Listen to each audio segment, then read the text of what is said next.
Vamos con el tema del día y el tema de la semana, ¿no? Los resultados de la prueba Aprender. Justamente esta semana se dieron a conocer los resultados de las evaluaciones Aprender 2021 que consolidan la información de las distintas jurisdicciones del país. Los datos son alarmantes, aunque no sorprenden. Se observa una caída tanto en lengua como en matemática respecto de la última prueba que se llevó a cabo justamente allá por el año 2018. Vamos a hablar con quien es analista de datos del Observatorio Argentinos por la Educación, Gabriela Catri, que ya la tenemos en comunicación vía Meet. Hola Gabriela, ¿cómo te va? Buen día, Víctor González de Vorterix. ¿Qué tal? Buen día, gracias por recibirnos. No, gracias. En primer lugar, antes de analizar un poco el tema de los resultados, ¿no?, de esta prueba, este Observatorio de Argentinos por la Educación, ¿cuál es su función? ¿Cuál es la tarea que desempeñan? Bueno, somos un equipo bastante grande, de casi 30 personas. Desde el observatorio, que somos 4 personas las que trabajamos, analizamos básicamente datos educativos. Uh-huh. Hacemos publicaciones quincenales, Uh-huh. donde mostramos, trabajamos con bases públicas que en general son, por ejemplo, la base de PH, Uh-huh. la base del Ministerio de Educación, el relevamiento anual. También analizamos, por supuesto, las bases de las pruebas Aprender, y también a veces hacemos relevamientos propios, como la encuesta nacional escolar, que hacemos 1 o 2 veces por año. Uh-huh. Entonces, básicamente hacemos análisis educativo. Y después también tenemos 2 equipos más, uno que es de acuerdos, donde tenemos conversaciones con distintos actores de la política educativa en general en Argentina, Uh-huh. y un equipo más de territorio de movilización social, donde hablamos con las familias. ¿El relevamiento ustedes lo hacen en todo el país, Gabriela? Cuando hacemos la encuesta nacional escolar, la hacemos en todo el país. Sí, Uh-huh. tenemos una muestra representativa de familias de escuelas de primaria. Uh-huh. Eh, Esperamos publicar los resultados de la encuesta de este año en un par de meses. Uh-huh. Pero bueno, hay veces que hablamos más de cuestiones coyunturales que hacen a la Claro. educación, y hay veces que hacemos otro tipo de análisis más en profundidad, que hablan más de cómo está estructuralmente la educación. Claro. Ustedes que realizan justamente relevamientos, ¿el sistema educativo desde cuándo se viene deteriorando en este país? Bueno, el deterioro es anterior. Lo primero que hay que decir es que el deterioro definitivamente es anterior a la pandemia, ¿no? Uh-huh. Ahora estamos todos sorprendidos con las pruebas Aprender de 2021, Uh-huh. y esperábamos que pasara esto, tal vez no en la magnitud que pasó, sobre todo en el caso de lengua, Uh-huh. pero el deterioro lleva ya un montón de tiempo, Uh-huh. a pesar de que hay otros indicadores que van en el sentido contrario. Por ejemplo, en los últimos 20 años se ha ido consolidando la matrícula de la escuela secundaria Uh-huh. en Argentina. La contracara de eso es que los niveles de abandono siguen siendo muy altos, Claro. y que los niveles también de aprendizajes siguen siendo bastante débiles. Uh-huh. Hace un par de meses publicamos un informe cruzando los datos de viejas pruebas Aprender y de el relevamiento anual, que es el Ministerio de Educación, donde encontramos que de 100 chicos que arrancan primer grado, solo 16 llegan al final de su escolaridad en el tiempo que tienen que llegar, en el tiempo teórico esperado, y sabiendo algo, o sea, con conocimientos satisfactorios de lengua y matemática. Claro. 16 de cada 100. Uh-huh. Con lo cual, esto habla de un deterioro, y para eso analizamos una cohorte que arrancó en 2007 y llegó a su 5º o 6º año en 2019. Uh-huh. Esto quiere decir que esto viene desde hace mucho tiempo. Claro. Y que, por supuesto, la interrupción de clases presenciales producto de la pandemia ha tenido un impacto importante en los resultados que estuvimos analizando esta semana. Claro, ustedes hacen relevamientos estadísticos, pero también, digamos, ingresan o pormenorizan en todo caso las razones de por qué se va deteriorando el sistema educativo en nuestro país. Bueno, en tanto la información nos lo permite, sí, nosotros principalmente trabajamos con bases de datos públicas, ¿no? Con las Ujú. bases de datos de la información que levantan el Ministerio de Educación, el Ministerio de Economía, este tipo de pruebas Aprender, PISA o cualquier tipo de prueba estandarizada donde participe Argentina. Ujú.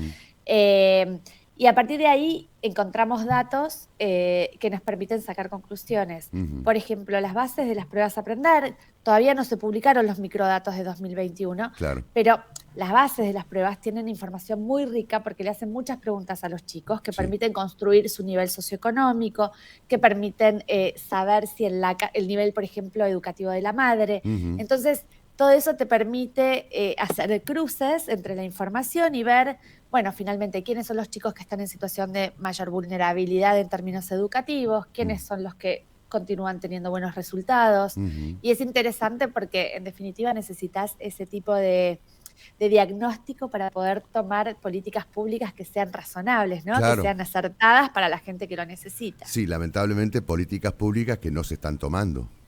No, no, la verdad es que no, o por lo menos no de manera coordinada o de Ujú. manera pareja entre todas las jurisdicciones. Ujú. Vemos Ahora, algunos intentos ujú, mejores que otros, ujú, depende la provincia. Hay provincias que claro. tienen mejores resultados, hay Mm. provincias con resultados bastante más atrasados. ¿Tienen particularizado qué pasa, por ejemplo, con la provincia de Entre Ríos?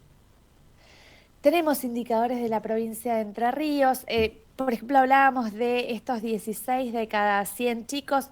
El caso de la provincia de Entre Ríos está, creo que por encima de los 16. Ujú. En general, en la provincia de Entre Ríos, cuando tenemos datos de provinciales, no existen todavía, ya van a publicar los datos provinciales de estas últimas pruebas a aprender. Ujú. En general, Entre Ríos está en el grupo de provincias que están por encima del promedio nacional. Ajá. Bueno, Lo que hay que es decir un buen es una dato. buena Sí, noticia. claro. Lo que hay que decir es que aún las provincias, que son un grupo como de 7 u 8 jurisdicciones, que incluyen, por supuesto, a la Capital Federal, a Sí. Córdoba, Ujú. Mendoza, Santa Fe, Mm. Entre Ríos, Ujú. a veces Río Negro. Digo, Ujú. es el mismo grupo de siempre. Sí, sí. Lo que hay que decir es que aún, por ejemplo, a quienes mejores le van, siguen mostrando números que no son tan buenos. Por ejemplo, cuando hicimos este trabajo de los 16 de cada 100, Sí, eh, la que mejor está en ese análisis es la ciudad de Buenos Aires, sí. pero que solo tiene 33 chicos de cada 100. Claro. Entonces tampoco, digo, tampoco a los mejores, y seguida por Córdoba, que son solo 24 de cada 100. Claro. Entonces, aún a los mejores tampoco muestran datos como para decir, bueno, me salvo si vivo Ujú. en estas 5 o 6 jurisdicciones, Claro. me salvo si pertenezco al nivel socioeconómico más alto. Por supuesto que hay diferencias por nivel socioeconómico, y lo más grave que muestran estas pruebas Aprender de 2021 es que se amplificó la brecha por nivel socioeconómico. Se O sea, amplificó. ¿Qué se ha significa eso? amplificado. A ver. Que a todos los chicos les ha ido peor, Ujú. pero les ha ido mucho peor a los chicos que pertenecen al nivel socioeconómico más bajo. Claro. Mientras que en el promedio, Ujú. casi 6 de cada 10 chicos tienen conocimientos satisfactorios de lengua o matemática, de lengua Ujú. en Argentina. Si uno lo extrapola a los chicos del nivel socioeconómico más bajo, son solo entre 2 y 3 chicos de Claro. cada 10. Claro. Entonces, claramente la interrupción de clases presenciales tuvo un impacto más fuerte. Ujú. Seguramente no es la única explicación, seguramente es multicausal. Claro. El hecho de que sus familias probablemente hayan perdido el trabajo o que haya habido una situación más vulnerable en casa, que los padres no pudieron acompañar, como tal vez sí pudieron acompañar las familias con mucho capital cultural, Claro. el tipo de clases virtuales que tuvieron. Ujú. Pero esto hizo que la distancia entre los resultados de los chicos del nivel socioeconómico más alto y los más bajos, que siempre existió y que existe no solo en Argentina, sino Sí, en todo sí. el mundo, Sí, sí, lamentablemente. Ujú. se ha hecho más grande, Ujú. y es donde tenemos que poner el foco. ¿Hay mucha brecha entre la educación pública y la educación privada? Hay brecha entre la educación pública y la educación privada, y de hecho la caída en la educación privada ha sido menor. Ujú. Lo que hay que decir es que el tema de público y privado se cruza con el tema del nivel socioeconómico. Claro. Entonces es medio difícil analizarlo sin tener esto en cuenta, Sí, claro. porque podríamos llegar a la conclusión rápida de que la escuela privada funciona mejor y no estamos seguros si es eso o si es que la población de la escuela privada Ujú. es en general, bueno, chicos de niveles socioeconómicos más altos, de familias con mayor capital cultural y que por eso reproduce también resultados mejores, ¿no? ¿Cuál es la incidencia que tienen las medidas de fuerza permanentes durante prácticamente todos los años que llevan adelante los gremios docentes en este deterioro que se observa en la educación? La verdad es que no lo tenemos medido, pero a nosotros sí nos importa mucho el tema del tiempo en la escuela. Ujú, La literatura tiene súper investigado que es importante la continuidad escolar, que es importante el tiempo que se pasa en la escuela. ujú. Hay mucho debate respecto de la jornada extendida sí, la jornada extendida no. Ya te iba a En preguntar tanto, eso, ya te iba a claro, preguntar, ya te iba a en preguntar. tanto la organización curricular Ujú, sea enfocada, hay un montón de literatura que muestra que la jornada extendida es muy beneficiosa, sobre todo para los chicos de los niveles socioeconómicos más vulnerables. ujú. Eh, y definitivamente, digo, las interrupciones escolares tipo, son interrupciones pedagógicas, ¿no? Claro, Son interrupciones de la continuidad. Acá tenemos, si se quiere, la foto más brutal de la interrupción escolar, que fue a causa de la pandemia y que por supuesto tiene otras explicaciones, pero definitivamente no es gratuito.